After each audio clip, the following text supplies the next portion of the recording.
Most people are reading this headline as San Jose found a loophole. Backyard cottages are for sale now. They cost a third of a house. Problem solved. That's not what happened. What sold isn't a house on its own land. It's a condo. One unit of a 2-unit condo project sitting in a backyard. And the reason it took 2 years to get one sale has nothing to do with the demand. So here's our plan. What sold? How the law works? Who owns the dirt?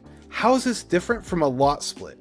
And then the stuff nobody's covering. The fine print, the financing, and whether this is good or bad for the market. Okay, so here's the facts. A buyer bought a 2-bed, 1-bath, 749 square foot ADU near downtown San Jose. It was listed at $549,000 and sold for $530,000, about 3% under the asking price. The city says it's the first ADU in California ever sold as its own condo on a regular home lot. Here's the detail everybody's skipping. The seller wasn't a homeowner cashing out their backyard. It was a developer, Alpha XRE Capital, and they built this thing to sell it. Brand new, its own utilities, its own parking, its own front door, no HOA. None of that was an accident. One more thing on the word first, because there's been 2 firsts here. August of 2025, this became the first ADU in the state legally converted into a condo. That's the paperwork part. The sale took months longer, and San Jose opened this door back in July of 2024. So roughly 2 years, start to finish, for one sale. Behind it, 1 more ADU's been approved, and 2 applications are in review. That's the entire pipeline. So that's what sold. Now, what did the guy actually buy? The law is called AB 1033. Before it, the rule in California was simple. You could build an ADU and rent it out, but you could never sell it by itself. It went with the house. AB 1033 changed that, with a catch. It doesn't apply anywhere automatically.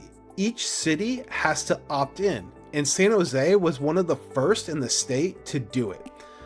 That's why this happened here and not in Fremont or Sunnyvale. And here's how it works. It's simpler than it sounds. Nobody splits the lot. A surveyor draws legal boxes around each building instead. The main house becomes Unit 1. The ADU becomes Unit 2, and each unit gets its own deed and its own tax bill. From that point, either one can be sold or mortgaged on its own. It's the same setup as a condo tower downtown. Your building just happens to be a cottage, and the whole complex is one backyard, which answers the big question: who owns the land? Nobody alone. The dirt stays one lot, and both owners hold it together, the same way 200 owners share the land under a high-rise. You own the box you live in. The yard, the driveway, the ground itself, that's shared. For some people, that trade is fine at this price. For others, it's a deal breaker. You just want to know which one you are before you write an offer, not after. Now, some of you are thinking, wait, doesn't California already let you split a lot in 2? Different law, and the difference, it matters. So why I really care about this, and why I want to explain this to you, is because I've seen so many of my friends priced out of this area. I grew up in Almaden. I've seen the home prices skyrocket over the last 20 years. And so when I see that someone is buying a home for $500,000, I want to investigate it. I want to see what this actually means and how I can approach this for my friends and clients in the future. So when a $530,000 path to a deed shows up in the county, I want to know how real this is. And that means knowing what it's not. It's not a lot split. That's a different law, SB 9. And the people mix the 2 up all the time. An SB 9 lot split actually cuts the land in 2. 2 lots roughly equal, each with its own dirt, and when you buy on a split lot, you own your ground. Fence to fence. The catch is on the seller, who has to sign recorded paperwork saying they intend to live in one of the units for at least 3 years. It's built for homeowners, not flippers. AB 1033 is the mirror image. The land, it never divides. There's no live there requirement. And what you get is a condo, not dirt. Neither one is better. They're different products. But now you know the first question to ask about any small home listed around here. Who owns the dirt? Remember when I said to keep this in your pocket? Well, this first one, it was built from scratch to be sold. Its own utilities, its own parking, own entrance, no HOA dues, because the two owners share almost nothing. That's easy mode, and most of these won't be.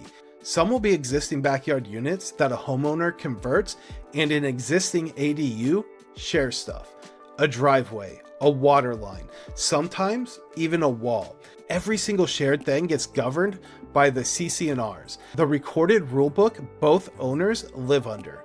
Who fixes the driveway? Who insures what? What happens when the pipe under the yard fails? And here's the part that should get your attention. In a 2-unit project, the association enforcing those rules has 2 members, you and the person in the front house. No board, no manager, no tiebreaker. Picture the driveway needing repaving. One owner says yes, and the other says not this year. Here, that's a standoff across the fence that you don't even own. So the rule when you shop one of these is simple. The rulebook is the product. Read it. On a retrofit, it's the difference between a starter home and a 20-year argument. And even if the paperwork is perfect, there's one more thing. It's the one that explains why there's been exactly one of these sales in 2 years. When a lender looks at a condo loan, they're not just underwriting you. They're underwriting the project, the association, the insurance, the documents. That review happens on every condo in America. It's just barely ever been run on 2 units in somebody's backyard. Then the appraisal. An appraiser needs comparable sales. And the comp set for an ADU condo in San Jose right now is one sale. It gets easier every time it happens, but somebody has to go early. And early means your lender is solving a puzzle, not filling out a form. So if you chase one of these, get the project question answered first before your pre-approval. And on the seller side, here's the wall nobody mentions. To record the condo map, every lender with a lien on the property has to sign off in writing.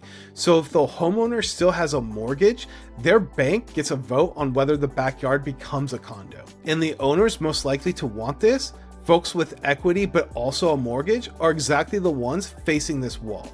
That's why it's not raining ADU condos. So if you flip it around, if you own the house and the cottage out back, should you even do this? Here's what it takes. A condo map from a surveyor, utilities separated, the rulebook drafted and recorded, and your bank's blessing in writing. The city got this developer through permitting in about 60 days. For a regular homeowner, independent guides put the full process at 6 months or more, with soft costs well into the tens of thousands. So the math is a subtraction problem. What a buyer would pay for your unit minus the conversion cost, minus the rent you stop collecting forever, minus one more thing that's harder to see. You've permanently turned your property into a condo with a co-owner, and whoever buys the main house someday will price that in. It pencils when you need serious equity out and don't want to move, or when you're putting an adult kid on a real deed instead of a handshake.